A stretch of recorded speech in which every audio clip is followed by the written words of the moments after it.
Bhagavate Vasudevaya.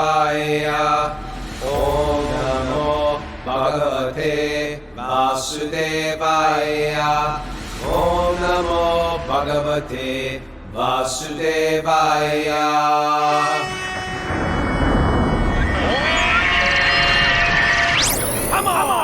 Live from Super Soul Farm, this is Wisdom of the Sages, a daily yoga podcast with your host, Raghunath, and co-host and senior educator at the Bhakti Center in New York City, Kaustubha Das. Welcome to our show. Welcome to the Srimad Bhagavatam, and it's Monday. Monday is Makeover Monday. Makeover Monday is we take a look at whatever happened last week, and sometimes we did good last week in our day-to-day, with our lifestyle, with our spiritual practices, with our diet, with our health. And we look at it, we said, whatever happened is over. Here's a new slate. Here is a new day. It's start thinking what I'm going to become this week. What do I want to become? What do I want to consume through my eyes, through my ears, through my mouth? Do I want to raise the bar of my meditational practice, of my spiritual commitments? Sometimes we waver, even though we have good intentions, we waver, we get off track, and Monday's a great day to sort of like write down explicit goals. And if you're part of our Patreon group, you know, we have a whole Makeover Monday thread, which is pretty inspiring, the way people, you know, we struggle with some demons, some attachments, things we want to add and things we want to let go of. Mara, what do you want to let go of this week? I don't know yet. Well, it's Monday. You better start jotting some things down, Mara. Okay. What about you? What are you letting go of? Oh, I just spilled my dandy. Did anybody see that? Mara strikes back. I like it. I spilled my cup of fake Joe. Anyway. What am I going to let go of? You're saying, you know what I'm going to let go of? I had a nice talk with Raghunath Swami yesterday. And Raghunath Swami said, and Damodar Swami both mentioned me the exact same thing. I have to pray to the Bhagavatam and pray to the speakers of they both randomly gave me the same advice. I've been saying that, listen, I put it on the table. I'm doing this podcast and they were expressing appreciation for the podcast. And I was like, I can't help people. I'm not that advanced. I've hit a ceiling. I'm in a box. I came in his ceiling and I'm not that advanced. And if I'm going to give anything, I need to advance. I need some advice. How can I advance in my spiritual life? And they both gave me very interesting, similar information. Just like you got to read that Bhagavatam. And even though you're reading it for people, you have to read it for you. And you have to pray to the speakers of the Bhagavatam. You got to pray to Sukadeva Goswami. You got to pray to Maharaj Yudhisthira. You got to pray to Vidura and ask them to instill some wisdom, help you understand it. And you have to come in a mood of humility. That's the way you hear the Bhagavatam. You come with a mood of humility.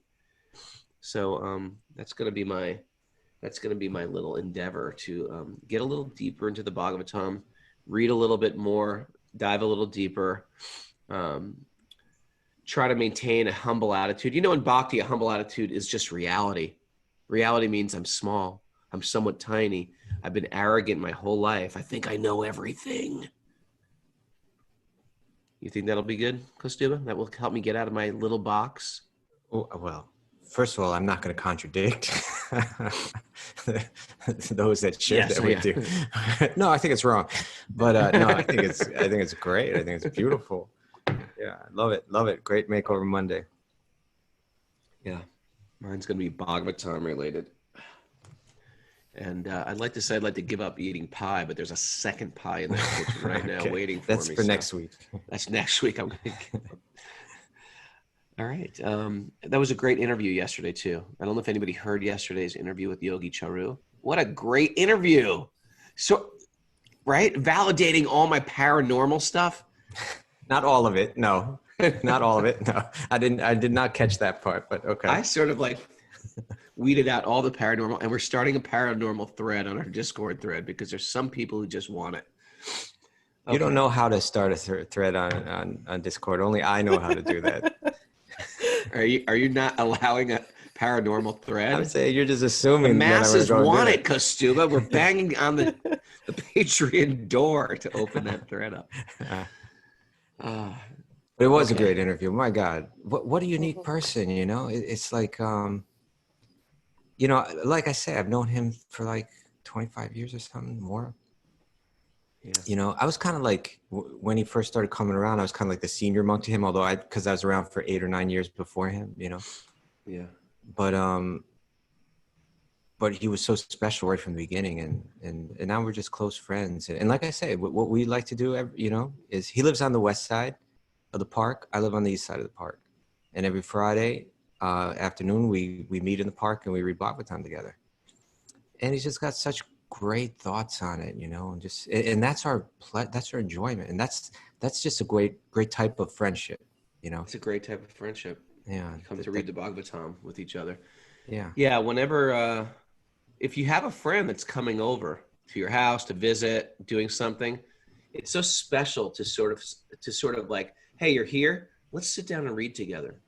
Even if you've got a plan what to do for the day, hey, let's spend some time to chant together. Raghunath initiates hundreds, if not thousands, of awkward these people walking. Okay, we're going to read this Bhagavatam. What? No, I mean with people that are already into it. People that are already into it, and right. Don't scare your friends away. Maybe you should give it a try. See how it's a litmus test, right?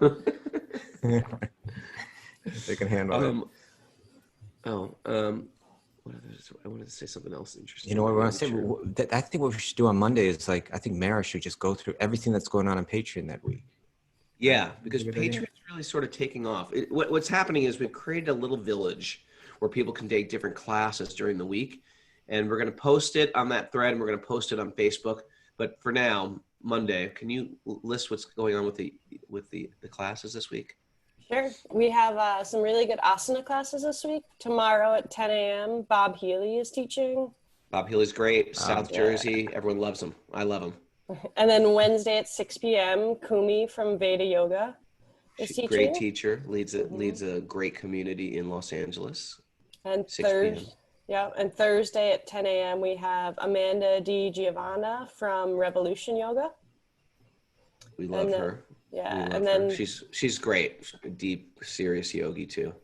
And then Sunday at 10 a.m. Laura Rubino is doing a kids yoga class from 10 to 10:45 a.m. Nice. And she's also wonderful. one more too.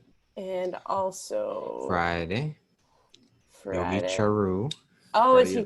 Oh, yeah. I didn't know. Oh, you know. Okay. Yeah. So he'll be here at 10 a.m. Eastern time. He'll be leading a meditation, entering into the heart space for meditation with Yogi Charu. Wow. 10 a.m. Eastern time on Friday. Thank you. All right. Let's dive into the Srimad Bhagavatam. What do you say? Do it. Okay. Narayanam namaskritya naram chaiva narotamam devim saraswatim vyasam tato jayamudiraye. Before reciting the Srimad Bhagavatam, which is the very means of conquest, one should offer respectful obeisances to the personality of Godhead Narayan. Unto Narayan Rishi, the supermost human being, unto Mother Saraswati, the goddess of learning, and unto Srila Vyasadeva, the author.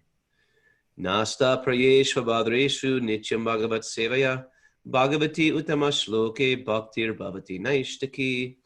By regular attendance in classes on the Bhagavatam and by rendering service to the pure devotee, all that is troublesome to the heart is almost completely destroyed, and loving service to the personality of Godhead, who is praised with transcendental songs, is established as an irrevocable fact. Om Jnanatamarandasya Gyananjana Shalakaya Chakshurun Medatam Yena Tasmai Shri Gurave Namaha. So we are reading the Srimad Bhagavatam, Canto 1, Chapter 15, Text 10. Right. All right. So, again, we rejoin Yudhishthira speaking to Arjuna, who has returned from Dwarka, Krishna's city. But something's wrong. There are a lot of bad omens, and then Arjuna's looking very dejected. Yeah. And it has been determined that the reason is because Krishna has left, right? Krishna has left the earth. And then Arjuna now, yeah, devastated. he's devastated, and but he's going back, and he's thinking how all these wonderful times that he had with Krishna, and how Krishna saved them and protected them in so many ways, empowered them in so many ways, and also how in a certain way that empowerment seems to be gone. He'll get into that too. So that's what we'll be reading in the next few days, or at least today. Let's see how it goes.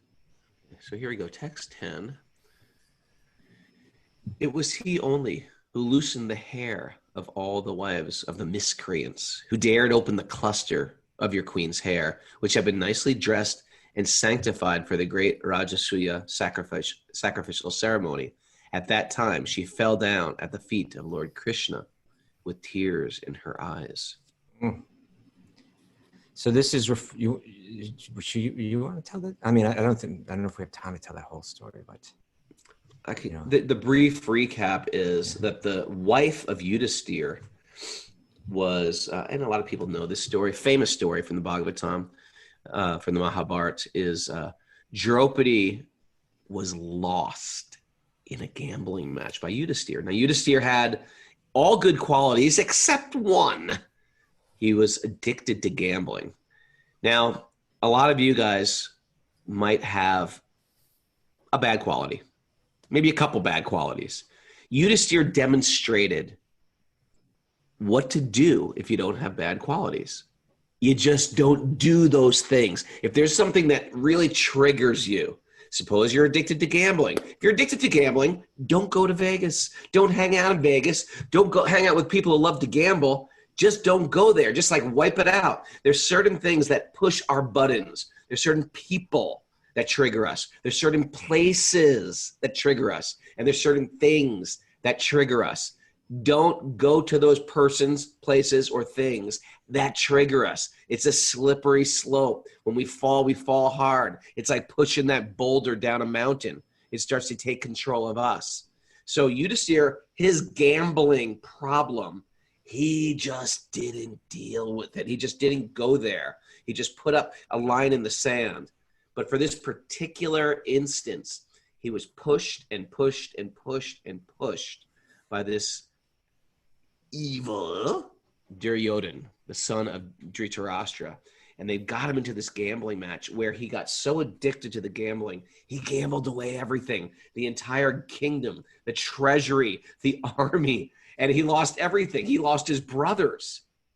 And then he lost his wife, Draupadi. And Draupadi was manhandled. Can you say that? Manhandled? Is that politically incorrect to say now? I have no idea. But I don't even know, too. I've got to download the new words I can and can't say. He was manhandled he was grabbed by the hair and brought her into the assembly. It was about to be publicly disrobed. And as she was getting the sari pulled from her, no one would help her. No one would come to her aid. She reached out to the king, the blind king. He's not going to help. He's Duryodhana's father. And even the elders were like, oh my God, the king's not going to do anything. What can we do if we work for the king? So even though Vidura and Bhishma were ministers to the king, they had no right to really step over the king's instructions if he wasn't going to say anything. And the great sages were witnessing. They couldn't do anything. Her husband was the one that gambled them away. And as she was reaching out and holding, if you know a sari, it's one piece of long cloth. And she's holding onto her sari. And she's reaching out, calling for help. And it was demonstrating her partial surrender. Sometimes we try to think people of this world will take care of me. And we have a little protection, in our family members, in our spouse, sometimes in our children, sometimes in the law, sometimes in the government, sometimes, right? No one was helping her. And then finally she just realized, oh, it's one of those situations where there's no help. And this is it. I forgot that I'm actually desperate in this world. And this is actually reality. We are actually all desperate. We just forget it, and we cover it over with this idea of, I got this, you don't got it. You don't have it. We don't have anything. Rome falls. Even Rome has to fall. And sometimes we come to these, practically speaking, disastrous situations in our life. We realize, I can't do anything. And that is the sign and the signal, especially in the Bhagavatam again and again, that the person in great distress, the devotee, the person focused on bhakti, lets go with both hands, puts their hands up in the sky and says, oh, Krishna, I don't got this. I got you. And I trust that my life is in your hands. And her putting her hands up in the air in that great faith and trust, Krishna appeared magically and gave her an unlimited sari. The more Dushasana started pulling at that sari, the more she started spinning around like a giant roll of paper towels. You like that paper towel analogy? First time I heard it. I just made it up. Spinning and spinning and spinning until there were heaps of sari cloth on the floor, mountains of saris on the floor, Mount Everest. He couldn't pull anymore. Krishna is that source of protection for us in the material world. In the material world, there is no protection. We have limited protection. We have a platinum American Express, and we think that's going to give us all protection. And the fact is, everything can just break down in a moment. Krishna is our real shelter. And that's why the name for Krishna is Ashraya, or our real shelter. And that's what we have to turn to. And this has been my lesson actually lately this month, because of all the poking and slapping around the material world does to us. It's, you know what? Take shelter of Krishna, take shelter of Krishna, take shelter of Krishna. And to the degree that I can do that, I feel like my spiritual path, it's almost like Krishna's giving me these things just to see, who do you want to take shelter of today? Your mind, your senses? What do you think of that, Kaustubha? I think it's great. You know, that passage in the Mahabharata where Draupadi is grabbed by her hair, and that's what's being mentioned in her hair, right? Her hair. And there's also something about in the Rajasuya Sacrifice, which was, it was really the glory of Yudhishthira, you know, that he accomplished this and everyone was there to witness it. And he was really established as an emperor. And part of that ceremony was like the queen's hair was bathed and tied in a certain way. That's as much as I can say about that, right? But that was like part of the whole thing. And so when Dushasana dragged Draupadi in by her hair, it's actually the hardest passage in practically all Mahabharata to read. It's very heartbreaking. It's very infuriating and heartbreaking. And it's sometimes it's said that Yudhishthira had a gambling problem, and other times it's said that he was obliged to do it. Right? He turned to Dhritarashtra and Bhishma like to tell me that I don't have to do this, and they both would. And then he felt, now I'm stuck, and I have to continue with this. Did I make an offense by saying Yudhishthira has a gambling problem? I mean, sometimes it's said like that, you know. So you hear the different. I think it's a complicated issue. Let's put it that way. Okay. So you know, he had gambled himself away. He gambled everything away, and he felt he was obliged to keep going. And when they dragged, you know, Dushasana dragged and you see, you mentioned the point that like she was holding on, you know, she's holding on to the sari, and also, you know, you can imagine her realization that Krishna was her only shelter is part of what we're meant to understand through this. And you know, often a woman will feel protected by her husband. Right. Like if I'm in a very difficult circumstance, my husband will step up and protect me. She not only had one husband, she had 5 husbands. And they weren't ordinary husbands. They were like incredibly powerful husbands. And right in front of them, she was still desperate. Right. Standing there right in front of them, she still had no protection. She was still entirely dependent on God. Destitution is actually glorious. Just like we were saying last week, it makes the most inauspicious thing. What could be more inauspicious than being publicly disrobed? by people you know. I mean, but her you see, father was there. It wasn't only that she was being disrobed too. She was being taken as a slave. Yeah. That's what was happening there, you know. They were even saying that, you know. So it's a really heartbreaking, it's a very heartbreaking passage to read. And it's you know, considered such a beautiful and the way that she spoke. She sits there and she talks to all the elders and say, "Are you going to allow this? Is this, you know?" It's Everyone just looked down. It's an incredibly powerful passage, and it's a really like heart-wrenching passage. And so it says here, it was, you see, so now Arjuna is talking to Yudhishthira and saying, "Do you remember that darkest moment that we passed through in our lives, where we had to sit there and watch this happen to our wife?" Mm. And so when a wife's husband is killed in the funeral ceremony, she lets her hair down, right? Mm. Like Yeah. where, particularly in India, you know, the ladies, they'll have that hair braided or, you know, tied in some way. We don't have hair regulations in America. It's like an Indian thing. Yeah. What do you do on Monday with your hair? What do you do on a... So it says, "It was he only who loosened the hair of all the wives of the miscreants who dared open the cluster of your queen's hair." So because Dushasana dragged her in there with her hair untied, he's saying it was Krishna. It was only because of him that we were able to kill all of these miscreants who treated her that way. And then their wives had to loosen their hair for the funeral ceremony. Right? Mm. He said, and then he mentions that hair was dressed and sanctified in the Rajasuya ceremony.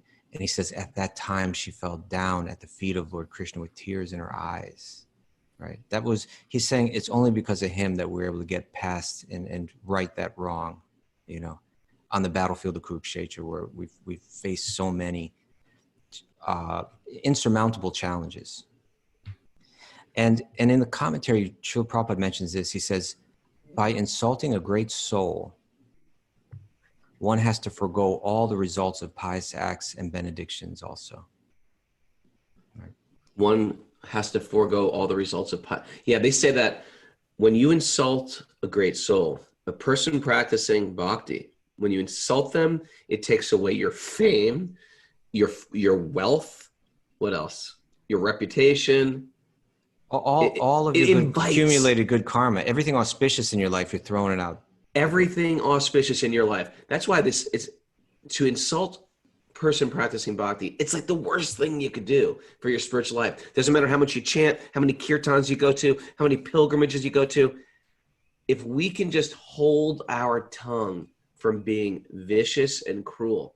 And it's interesting. It's like, and now as a devotee, as a person practicing bhakti, we don't take offense. But Krishna takes offense. And that's the thing. We train ourselves not to be offended. We are in training. I'm not offended. Whatever I get is my karma. This is, you know, I place my hands folded together. I deserve much worse. Who knows the craziest things? I'm obtuse to all the people that I've hurt in my life. What to speak of my past life? I take no offense, but Krishna takes offense. And this happens. You see, for example, with me, someone could do something to me. I don't get, I'm hard to get, it takes a lot to get me off kilter. But if someone offends my child, I lose my marbles. Sometimes like I'm in a restaurant or something and someone will say something, hey, I will lose it if someone tries to instruct my kid or chastise my child. Why? Because my kid is, and in the same way, if someone pleases, hey, I got you this present for your son. It's like, you're kidding. Oh my God. That means so much more to me. And so that's a very natural thing for a parent, and it's very natural in the macro, right? I'm like a micro, that's like a macro in these concentric circles of reality. Krishna is so glorified when you serve the devotee, and Krishna is so upset when you harmed, criticize, lash out at, etc. And so by the horrible way that this greatest soul, Draupadi, was treated, it destroyed their entire dynasty. You know, Kaustubha, also, you know, we get a lot of letters now because a lot of people are just like, I'm going to do this. I'm going to jump in. I'm going to give up eating meat. I'm going to start chanting and meditating on a regular basis. But I'm struggling with alcohol. I was attached to alcohol. I'm struggling with that. I'm struggling with meat eating. Like I'm struggling with. So we get a lot of letters. We want you to say, this is your chance to just throw your hands up, Krishna. I'm struggling with this. Please help me relieve these desires. I know these things are not enhancing my spiritual life. And it's time to like draw a line in the sand. And one way to do it is just to say, I don't go there anymore. I'm just not going to do it. I'm not going to welcome it in my life. If we can figure out what in our life we just need to just say no. Remember that t-shirt, Just say no. Just say, there's certain things we have to just say no to. We don't do it. And it will enhance our life. There's a reason why they're in place. And it's not just to lay a bunch of rules on my head. These rules enhance our freedom. They don't take away our freedom. They enhance our freedom. Just like driving a car down the street. In America, you have to drive on the right. You're not supposed to drive on the left. You got to drive on the right. Someone could argue and say, hey, man, that's too many rules. I want to drive wherever I can. This rule of driving on the right enhances everyone's freedom. It's a little pinch of your freedom, but it gives you so much more freedom. It gives so many other drivers freedom. So rules actually are meant to enhance our freedom, not to take away our freedom. And this is the joy of discipline. Well, let's talk about that. In other words, so you're saying just say no to insulting great souls. Someone may say, "Hey, man, I want to talk the way I want to anyone," right?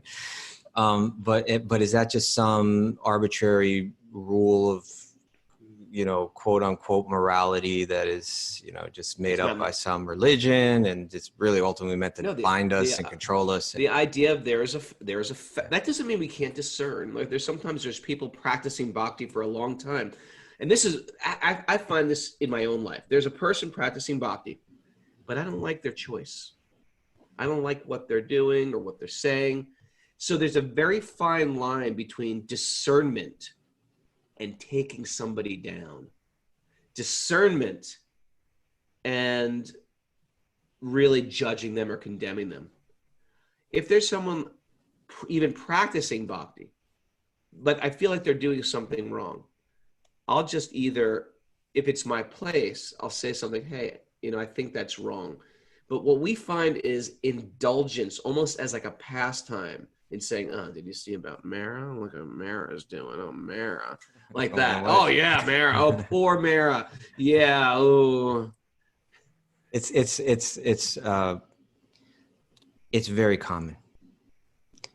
We give up so many things, but we don't give up the most important stuff of just like that's a massive one. But now again, like in other words, are these just arbitrary rules that are imposed on us, or is there a science to this? Is there a science to how this all works? Is there a reason? Now Yogi True mentioned a really interesting sutra yesterday, and he mentioned it in a context in a particular way that really clicked with me. But he said, generally the Ashtanga yogis go off into the mountains, and there they find their solitude, and they're not dealing with people all the time, and the mind can become more settled and peaceful and quiet still.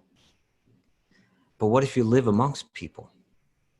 What's the advice for how you deal with that circumstance, right? Because constantly dealing with people is going to stir up the mind and disturb the mind and confuse the mind and attract the mind and distract the mind. So how do we understand that? In the Yoga Sutra, there's a sutra, 133 in the Yoga Sutras, that's also kind of same message is there in other texts, Bhagavatam and other texts. And it gives the attitude that one is meant to cultivate in dealing with different types of people. Okay? And so it says and then the result of that. In other words, it's not just because it's bad and you're going to go to hell if you don't follow this, but there's a practical result that comes from this. So it said, Patanjali says in the Yoga Sutras, by cultivating an attitude of friendship toward those who are happy, right? Sometimes we become envious of those who are happy. Friendship towards those who are happy, compassion towards those who are in distress. Not happiness about someone else's distress. Right. No, let's go to that first one, Kaustubha. Yeah. Before, let's just like think about that. Hey, guess what? I have all this good fortune that just happened to me. And instead of being like, oh, I'm happy for your good fortune, we're like, why him? Right. That's unfair. Happy for people's happiness. This is the sign of a person practicing bhakti. Kaustubha has some good fortune, and I'm angry about that. I'm angry about his good fortune. Kaustubha, Raghunath Swami called me on the phone today, and I feel so happy. Why did he call Kaustubha? Once I'm feeling unhappiness for someone's happiness, something should click in my brain. I'm off track. I should be happy for their happiness. And the second one you said is compassion towards those who are in distress. This is a real dark one, Kaustubha. Dark. It is a real dark one. Yeah, if someone's like, yeah, I can't believe it. I just, I lost this, or I lost that, or I'm losing my car, or my home, or my love. My lovers left me. And in my mind, we're thinking, yeah, it's about time. It's about time. It's about time. Now you feel what it's like, man. When your happiness, and sometimes we even do it masked in, oh, that's so bad, man. They must really be going through a hard time. But in our heart, we're like, yeah, yes. You're off track. That's the red flag. Bing, bing, bing, bing.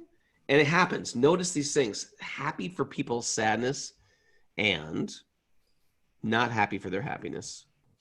So by cultivating an attitude of friendship towards those who are happy, compassion towards those who are in distress. Now, this one I think was a big one with Duryodhana and Dushasana and all them towards Draupadi and towards Yudhishthira and the Pandavas. Joy toward those who are virtuous.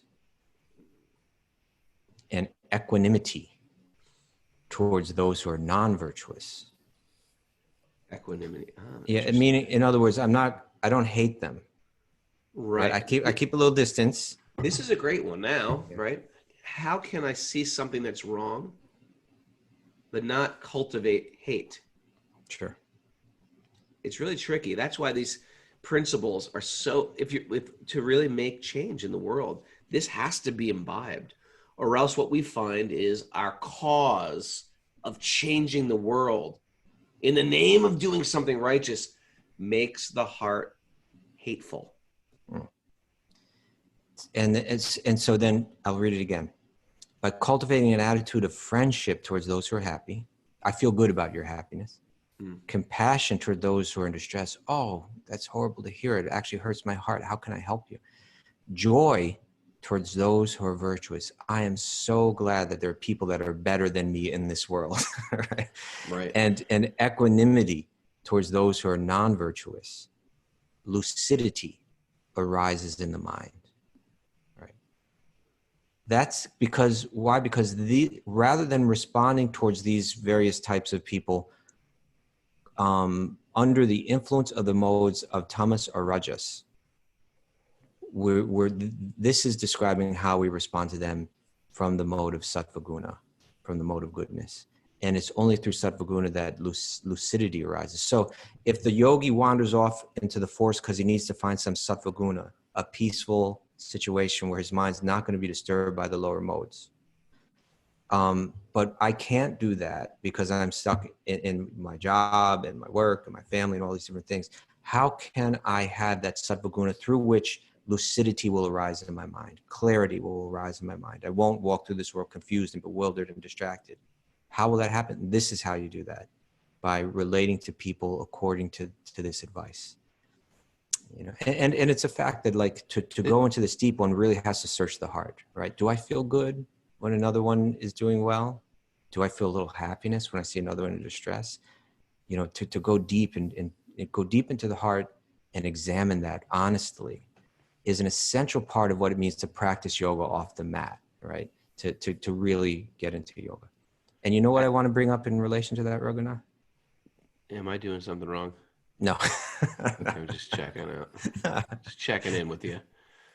No, but yesterday was actually a holiday that we didn't bring up because we're doing our interview. Eclipse, summer solstice. All of that, we got the eclipse out of the way. At least that one. We got another one coming down the road here. But it was the cleansing of the Gundicha Mandira. Oh yeah. So Mandira Cleansing. means a temple, right? Yeah. And the Gundicha Mandir is a temple in this place, Jagannath Puri. In Tell India. the story. Shall we tell the story? I'll briefly tell the story, but I actually want to tell the deeper meaning of the story, right? Because it relates so well to what we're reading right here about this Yoga Sutras text. So every year there's this festival, and that's we're feeling it a bit, the separation, because we didn't have it in New York this year, right? The Rath Yatra festival, but the original festival is in Puri, and it's a festival where Krishna, the forms of Krishna in the temple of Jagannath, ancient temples. This has been going on for centuries, many centuries. That they bring him. The idea is that I don't want to go.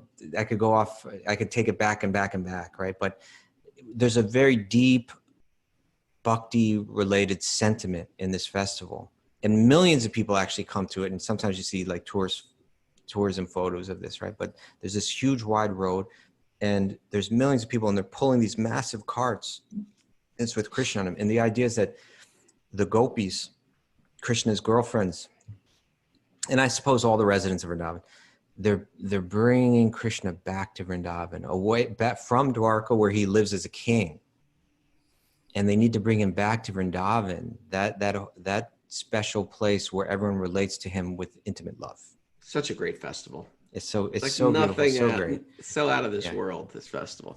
And so in that festival in Jagannath Puri in India, I tell you, we have great festivals. You know what I mean? Oh, This this tradition has some like very, very incredible festivals. There's ones where they dress the deities in masks. Let's talk about this one right now. Right? Where do you get that from? Okay. You can't make that up. All right. So the idea is that they're pulling him from that place, Dwarka, to Vrindavan. And so thousands of people, they have these huge ropes and they're pulling the carts, so where they take the deity of Krishna from that main Jagannath temple, they take him for a couple weeks to reside in this temple called the Gundicha Mandira. And that temple represents Vrindavan. The big temple represents Dwarka, and everyone's pulling him to Vrindavan. So when Sri Chaitanya, who again in our lineage that's Krishna himself, come in the mood of full compassion and devotion, just demonstrating how to live a life of complete devotion. He's absorbed in that festival very deeply, right? This is what he's come for, because in that festival, he's feeling the mood of Radharani. How can I see Krishna and not be able to serve him with the deepest and most intimate love? Because he's like a king. I need to bring him back to Vrindavan. So Sri Chaitanya is absorbed in that mood during that festival. But prior to that festival, prior to the actual day, they have to cleanse the Gundicha Mandira where they're going to bring him, right? And so in the Chaitanya Charitamrita, the biography of Sri Chaitanya, it describes how Sri Chaitanya engaged like a whole army, practically, of Bhakti-yogis in cleansing that temple, right? Cleaning it, spick and span. And there's a beautiful lake that's across the street, right? First they swept it, then they brought water. They brought in all kinds of water from the lake across. You ever bathe there in the Indradumna Lake across the street? Never did. Never? No. Well, we've got to do that, Raghunath. Let's go to Puri. Let's have a Puri. Actually, we're going to Puri on pilgrimage this year. There you go. You got to bathe in that lake, okay? I want to go with you. Well, I would love to. And we can, read this and read there's a commentary that I'm about to get to. I'll read part of it. But what happens in that is that everybody's cleaning. And it seems like everybody's cleaning a lot, and they're collecting all the dust. They have those little brooms that they have in India, right? They don't have like the no, they're cool. They're like these long pieces of like almost like straw. Yeah, they're bound together on one side. Something like that. I brought them back. I have them at our house. Do you? But when they get old, they actually spread more around than sometimes when they clean. Right? But so they're all cleaning, collecting piles of dust, and and he's encouraging them. Clean more. And then they collect this whole thing. He says, no, it's like you haven't gone deep enough. Now you see there's a metaphor here. And that the cleansing of the Gundicha Mandira, the idea is we're going to clean this temple so Krishna could come here and reside in it. And the metaphor is that as in the practice of bhakti yoga is cleansing the heart, right? Of all of these unwanted qualities that we have, so that God will come and reside in the heart. And so they're cleaning that temple, and they think they've done enough. And Sri Chaitanya says, are you kidding me? There's so much more to do. And then he personally starts to clean, and he collects more himself than they had collected altogether, even when they thought it was already clean. And so the idea is, if we get serious about spiritual life, we have to actually go deeper and deeper and deeper to really root out all of those lower qualities that exist within our mind or within our heart. And Cleaning the temple of our heart. Cleaning the temple of the heart. So in the commentary to this pastime is told in great detail in the Sri Chaitanya Charitamrita. Beautiful, beautiful. And in the commentary to this, Srila Prabhupada writes a commentary, but he draws a lot from his guru's commentary on it, Srila Bhaktisiddhanta Saraswati Thakur. And so he says, by his practical example, Sri Chaitanya Mahaprabhu has shown us that all the grains of sand must be picked up thoroughly and thrown outside. Sri Chaitanya Mahaprabhu also cleansed the outside of the temple, fearing that the grains of sand would again come within, right? So you have to be tenacious in rooting out, going back to the Yoga Sutra. Do I feel happiness with another, Maybe this could be a practice, Kaustubha, this week for just a little wisdom of the sages challenge. Okay. Notice if you hear happy things, someone's going out to, someone's got some good fortune. Are you feeling happy for them? Can you feel empathy when someone is suffering? And what's the other one? You could feel joy for the virtuous. When someone does something virtuous, can you be joyful? Joy towards the virtuous. And it, in spiritual communities, that becomes really important, because certain people become respected, or they become, they play a role in that community where they're shown, due to their virtue, they've risen to a certain role in that community. And can I relate with them without feeling envy for them? Sometimes it's not so hard with people that are your elders, and it's not so hard to be kind to people that are your that are juniors to you or younger. But people that are your peers, the tendency to feel envy can be very strong. Why do they have something that I don't? Why do people recognize that in them and not in me? And so what this commentary is saying is that we have to be very thorough. It's not that you just get the grains out, you get the dust out of the building, then you got to clean the outside of the building so that it doesn't come back in. That's how tenacious we have to be in our spiritual life. So he says, in this connection, Srila Bhaktisiddhanta Saraswati Thakur explains that even though one may become free from the desire for fruitive activity, like, okay, I've given up that gross materialistic lifestyle, sometimes the subtle desire for fruitive activity again comes into being within the heart. So in other words, what that's saying is that I may have said, oh, you know what? I'm buying into this whole bhakti yoga thing, and I'm going to give up, this, and I'm going to give up that. I'm going to give up eating meat. I'm going to give up intoxication, and I'm going to give up some of these lower habits that I had. And I'm going to recognize that happiness doesn't come through external things and so on. And I'm going to make some changes in my life. Okay, very good. But it's not enough, right? If you want to go to that, as we progress in spiritual life, don't just do that and then become proud of oneself and think I've achieved some high levels. One has to get down to that, these subtle attachments and subtle, you could say, that subtle dirt, that's right, deep within the mind and deep within the heart. So Srila Bhaktisiddhanta Saraswati Thakur, he lists some of those subtle things. You want to hear the list? Please. Please. Right, I was like, oh God, please. No. That's a Monday. Please. Okay, so this is what he lists. Kutanati. Do you know what Kutanati is? Kutanati. Kuta is like your home? I don't know. Yeah, like a Kutanati. Kutanati, it means fault finding. Finding fault with others. Right? I've given up this, I've given up that, I've given up this, but now I'm finding fault in the people that I haven't, or even people that are faultless, I'm finding fault with. Looking for something wrong with others. Right? Yeah. Kutanati, fault finding. Yeah. Now the next one, this is a trick. Right? This is how the material energy works. You've given up all this. You've worked hard on your spiritual life. You've really, really sacrificed a lot. But still this dark thing rises up in the heart. Pratishtasa. For your pratishta, your self, your self, what's it called? Your self importance, Prestige. self-importance. Yeah, the desire for Pratishta. name and fame and for high position, right? Some prestige. I want some prestige. I want to be recognized for my Okay. spiritual accomplishments. I'm going to say, everybody on the message board, listen to what Kaustubha is saying. Message board. The message board's a little out of control right now. I want to bring it back. This is super important. Not because I'm saying, because Srila Bhaktisiddhanta Saraswati Thakur. Yeah, yes, but Okay. you're also important. So first fault finding, then pratishta, the prestige, right? Desire for prestige. Is that still in my heart? Can I be happy even though I've got no prestige? Right? Hmm. Jiva himsa is the third one. Being cruel to others. Yeah, envy of other living entities. And I think here that envy, we could see it as hostility towards others. Like that. Yeah. Jiva himsa, like ahimsa means, non-violence. So jiva himsa actually means causing harm to others. To other jivas. Feeling or feeling hostility towards them or so on. Okay. Then nishadachara.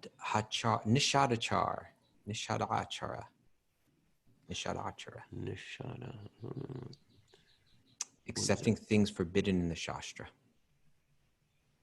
Okay. Kama, desire for material gain.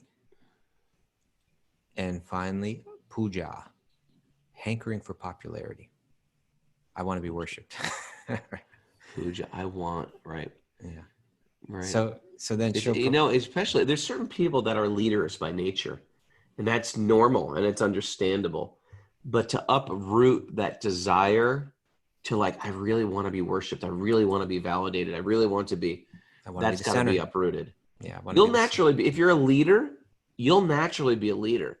But in bhakti, Krishna's going to make you want to. He's got what's going to purify you, for you to be that best person you can be.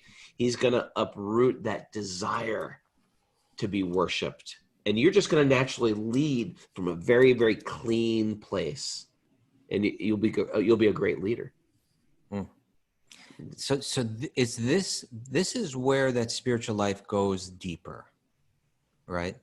That it's not just the external things that have changed, but it's going deep into that internal world and trying to root out every little speck and becoming more and more tenacious about it. And as the Bhakti-yogi advances, even though there's just a little spot of this, he sees it as a big spot. She sees it as a big spot, right? Everybody else saying, my God, that person is so saintly and so good. And that person saying, me? But look, there's this little spot of fault finding in me. There's this little bit of desire for prestige from, in me. But to me, it seems like it's a big thing. How can I think of myself that I've understood anything as long as this is still existing in my heart? And therefore, Krishna has not sat in the temple of my heart. I don't feel that presence there because it's so contaminated by by these lower things. Now, Prabhupada goes on in this commentary. By his practical activity, Sri Chaitanya Mahaprabhu informed us how to cleanse our hearts. Once the heart is cleansed, we should invite Lord Sri Krishna to sit down, and we should observe the festival by distributing prasadam and chanting Hare Krishna Maha Mantra. Sri Chaitanya Mahaprabhu used to teach every devotee by his personal behavior. Everyone who spreads the teachings of Sri Chaitanya Mahaprabhu accepts a similar responsibility. The Lord was personally chastising and praising individuals in the course of the cleaning.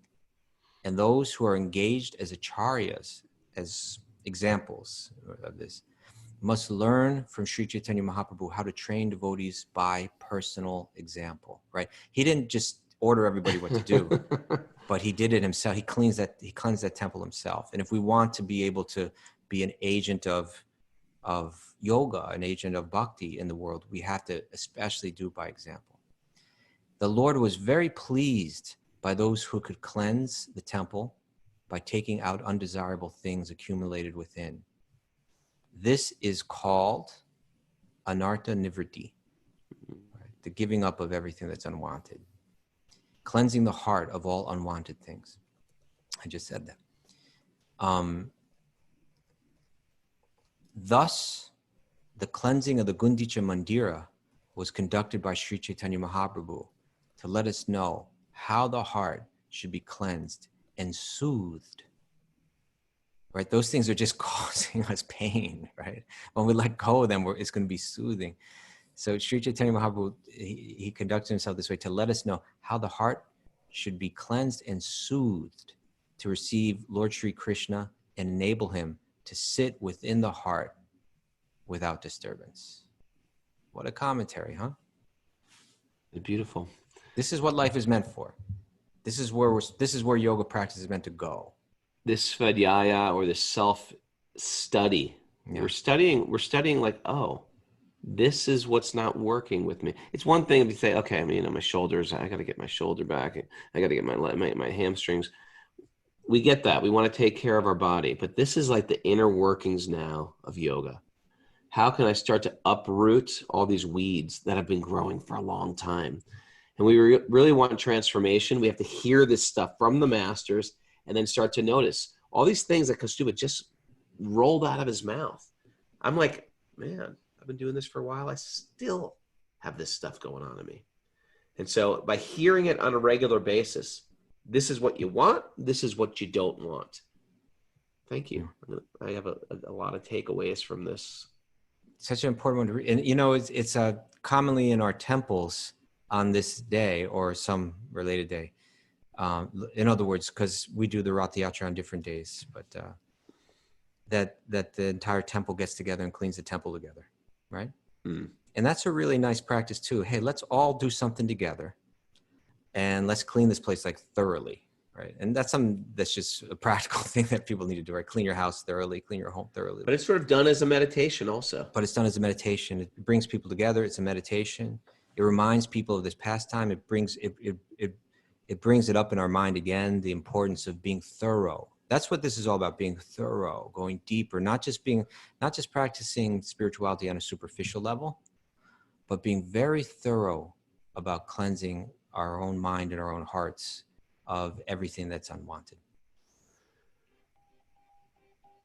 Cue the music. There you go. Wow. So, all right. So I have some good takeaways today from today's class. Krishna is our only shelter.